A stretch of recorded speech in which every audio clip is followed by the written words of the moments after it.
जब मंडल कमीशन की रिपोर्ट आई उसे इन्होंने लागू नहीं किया तो आज ये जाति जनगणना की बात कर रहे हैं। आप लोग इनकी नीयत को अच्छी प्रकार से समझ सकते हैं। कांग्रेस पार्टी की जो सोच है, जातिवादी सोच है, नीति नीयत, इसको अच्छी प्रकार से समझ सकते हैं। ये कहते कुछ है और करते कुछ। आजादी के बाद जब केंद्र में लंबे अरसे तक कांग्रेस सत्ता में रही तो जो अति पिछड़े वर्ग के लोग हैं तो उनको आरक्षण देने के लिए पहले काका का लेकर कमीशन बैठा, उसकी रिपोर्ट आई।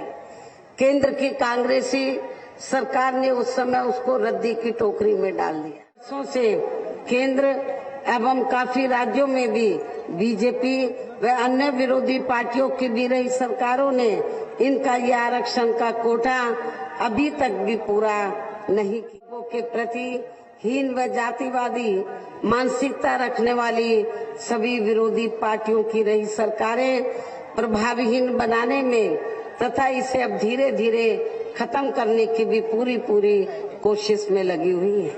यही मुख्य वजह है कि देश में आजादी के बाद व शुरू में केंद्र व अधिकांश राज्यों में भी काफी लंबे समय तक सत्ता में आसीन रही कांग्रेस पार्टी ने और अब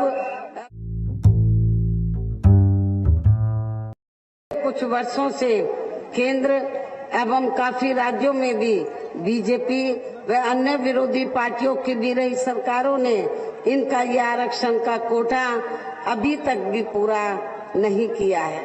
पदोन्नति में आरक्षण को तो इन्होंने मान्य कोर्ट की आड़ में काफी हद तक खत्म ही कर दिया है और इस मामले में लगभग यही खराब स्थिति हमें यहाँ के मध्य प्रदेश स्टेट में भी देखने के लिए मिल रही है। इसके साथ ही अब इन वर्गों के लोगों को प्राइवेट सेक्टर में आरक्षण दिए जाने की व्यवस्था किए बिना ही केंद्र व राज्यों में भी ज्यादातर सरकारी कार्य यहाँ प्राइवेट सेक्टर के जरिए ही देश के अधिकांश बड़े बड़े पूंजीपतियों व धन्ना सेठों को ही दिए जा रहे हैं, जिसके कारण अब पूरे देश में इन वर्गों के लोगों को आरक्षण का बहुत कम ही लाभ मिल पा रहा है और इससे अब पूरे देश में दलितों व आदिवासियों के साथ साथ अन्य पिछड़े वर्गों को भी काफी ज्यादा नुकसान हो रहा है। जबकि अन्य पिछड़े वर्गों के लोगों को ये भी मालूम होना चाहिए कि इन्हें मंडल कमीशन की रिपोर्ट के तहत आरक्षण की ये सुविधा केंद्र में कांग्रेस पार्टी की रही सरकार में नहीं मिली है। वैसे इस संबंध में आप लोगों को ये मालूम होना चाहिए कि आजादी के बाद जब केंद्र में लंबे अरसे तक कांग्रेस सत्ता में रही तो जो अति पिछड़े वर्ग के लोग हैं तो उनको आरक्षण देने के लिए पहले काका का लेकर कमीशन बैठा, उसकी रिपोर्ट आई। केंद्र की कांग्रेसी सरकार ने उस समय उसको रद्दी की टोकरी में डाल दिया।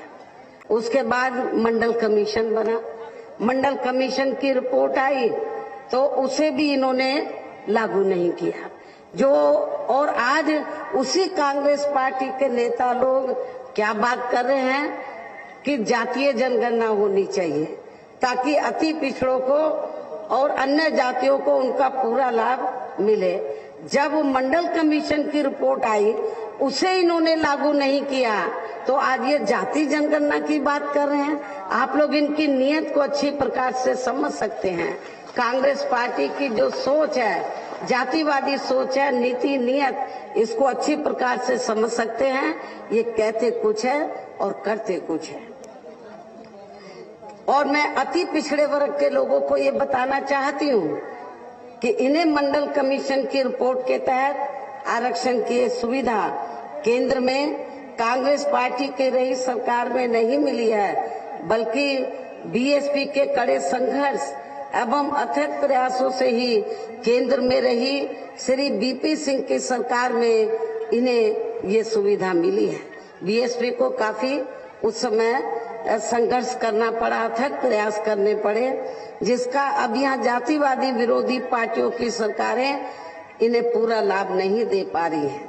इसके साथ ही श्री बीपी सिंह की सरकार में इन वर्गों के मसीहा परम पूज्य बाबा साहब डॉक्टर भीमराव अंबेडकर को भी यह भारत रत्न की उपाधि से सम्मानित किया गया है, जिसके लिए वो हर प्रकार से पात्र भी थे, जो बहुत पहले ही इनको ये सम्मान मिल जाना चाहिए था। आजादी के बाद कांग्रेस को लगे हाथ ही बाबा साहब को ये सम्मान देना चाहिए था, लेकिन कांग्रेस ने परम पूज्य बाबा साहब डॉक्टर अंबेडकर को ये सम्मान नहीं दिया। लेकिन जब बीएसपी बनी, बीएसपी के कुछ मेंबर पार्लियामेंट जीत कर आए 1989 में, श्री बीपी सिंह की सरकार बनी, वो हमें सरकार में शामिल कराना चाहते थे। समर्थन के लिए हमने बोला हमें सरकार में शामिल नहीं होना है, हमें आपका कोई मंत्री पद का बड़ा पद नहीं चाहिए, हमें दो ही हमारी मांगे हैं, एक तो आप मंडल कमीशन की रिपोर्ट लागू कर दो और दूसरा परम पूज्य बाबा साहब डॉक्टर अंबेडकर को भारत रत्न की उपाधि से सम्मानित कर। वो हमको बड़ा मंत्री पद देना चाहते थे, हमने बोला पद हमारे लिए कोई मायने नहीं रखता है, और हमने उनको समर्थन दिया और हमारे विशेष आग्रह पर उन्होंने फिर मंडल कमीशन की रिपोर्ट को लागू किया और बाबा साहब डॉक्टर अंबेडकर को भारत रत्न की उपाधि से सम्मानित किया।